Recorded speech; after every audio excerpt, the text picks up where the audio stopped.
Olá pessoas, tudo bem com vocês? Bom, hoje eu vim aqui trazer uma reflexão.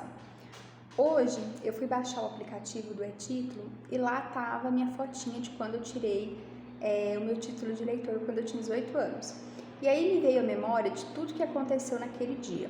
Naquela época, né, quando eu tinha 18 anos, eu tinha um cabelão bem comprido e eu lembro que eu fui tirar foto assim com o cabelo assim tampando, sabe? Porque eu tinha orelha de abano e eu usava o meu cabelo para esconder as minhas orelhas. Tem até um vídeo aqui no meu canal que eu conto como foi a minha cirurgia. E aí, eu lembro que quando eu fui tirar a foto, o rapaz que estava me atendendo, ele falou assim: moça, tem como você colocar seu cabelo para trás? E na época eu fiz uma brincadeira, eu falei assim, não tem como eu tirar a foto assim não, com o cabelo, porque eu tenho orelha de abano, eu não gosto da minha orelha, e eu não queria que a minha orelha saísse na foto. E aí, gente, de propósito, ele falou assim, mas tem que colocar o cabelo para trás. Ele chamou uma outra pessoa, uma menina que estava do lado, né? E aí ela pegou e falou assim, eu acho que você vai ter que amarrar o seu cabelo, porque você tem muito cabelo e a gente precisa identificar o seu rosto.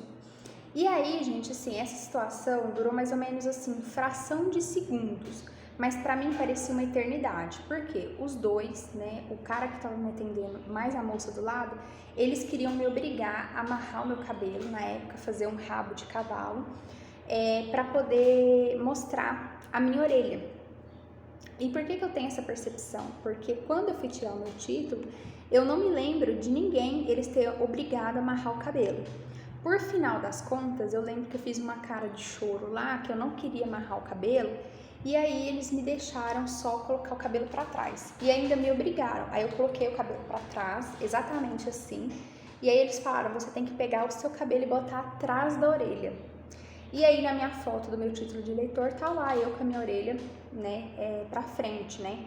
E eu lembro que eu saí do negócio lá do título de eleitor, né, que eu fui tirar, super chateada, super magoada. E a reflexão que eu trago e que eu fiz na época, que eu não fiz na época, mas eu faço hoje, é que talvez a gente conta coisas da nossa vida desnecessariamente. Muito provavelmente, na hora que ele me pediu, moça, tem como você colocar o seu cabelo para trás? Se eu simplesmente tivesse pegado o meu cabelo, colocado para trás, provavelmente ele nem ia perceber que eu tinha orelha de abano. Provavelmente, se ele percebesse, ele não ia saber que aquilo era uma fraqueza minha, porque era uma fraqueza, era uma coisa que eu não gostava, era uma coisa assim que me machucava e eu fazia de tudo para esconder. E aí a reflexão que eu trago para vocês é justamente essa.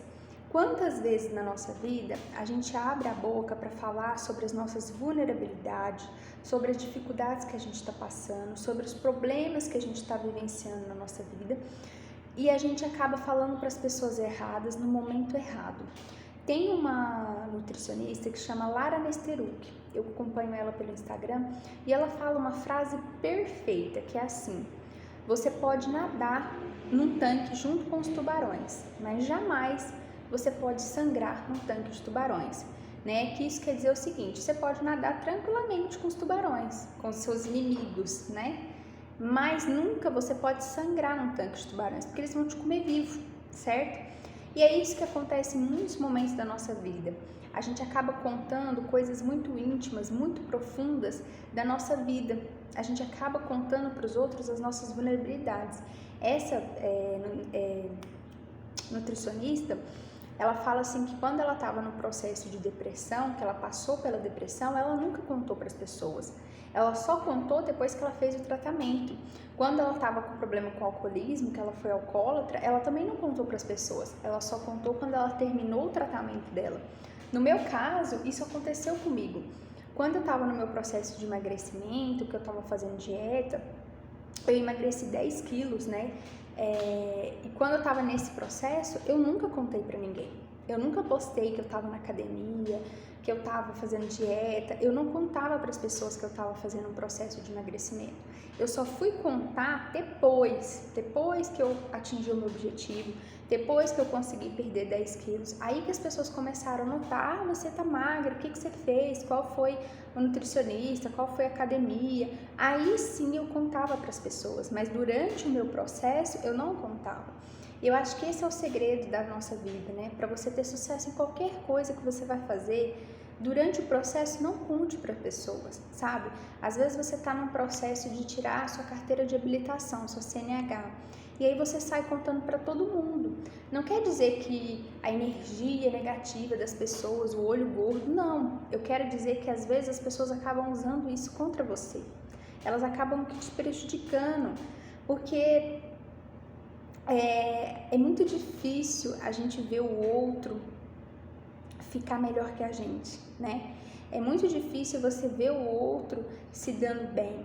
Então sempre vão existir, e eu não estou generalizando, eu não estou falando que todas as pessoas são assim, mas é muito difícil pessoas genuinamente querer o nosso bem, genuinamente, né, ter sensibilidade com o outro, né, ter empatia com o outro. Né? No caso que eu estava lá com a minha questão que eu não queria mostrar a minha orelha na foto, o rapaz ele poderia muito bem ter tido a sensibilidade de, ao ouvir o meu problema, simplesmente falar, não, tudo bem, vamos tirar aqui a sua foto. Mas não, ele fez questão de me ridicularizar diante daquela situação. E muitas pessoas, no seu momento de dificuldade, no seu processo, elas, ao invés de ter empatia por você, porque às vezes a pessoa não precisa torcer por você, né? Mas no processo dela ter empatia por você, ter sensibilidade, ela usa aquilo para te rebaixar. Ela usa aquela informação para te diminuir, para te menosprezar, né? Então, às vezes você acaba contando para uma pessoa, olha, eu tô com um problema no meu casamento, assim, assim, assado. Aquela pessoa, ela pode usar aquela informação depois contra você. Então, todas as vezes, e isso é uma coisa que eu venho aprendendo ao longo da minha vida, que todas as vezes que eu tô passando por um processo, né? Eu tô querendo comprar alguma coisa, eu tô querendo fazer alguma coisa, né? Como foi no meu processo de emagrecimento. Enquanto eu estou no meu processo, eu ainda tô aprendendo a lidar com aquilo, eu fecho a minha boca e não conto pra ninguém. Só depois que eu tiver confiança, que eu tiver resolvido aquele problema, que eu tiver passado por aquele processo, aí sim eu compartilho com as pessoas. Então, assim, eu demorei muitos anos para falar, por exemplo, sobre a minha orelha, né? Para contar para as pessoas que eu tinha feito uma cirurgia, para poder me libertar, porque é uma coisa que hoje não me atinge mais, hoje é uma coisa que não me perturba, né? Hoje é uma coisa insignificante, mas que em outro momento da minha vida já foi algo muito doloroso, né? Então não mostre as suas feridas para as pessoas, né? Você tá com uma ferida aqui, não vai lá e fala, ô fulano, eu tô com uma ferida aqui, né? Não faça isso, não exponha-se demais aos outros. Pega a sua ferida, vai para casa, cuida, passa remédio, trata. Aí na hora que ela sarar, se você quiser mostrar a cicatriz, né? E é essa a reflexão que eu quero trazer hoje para vocês.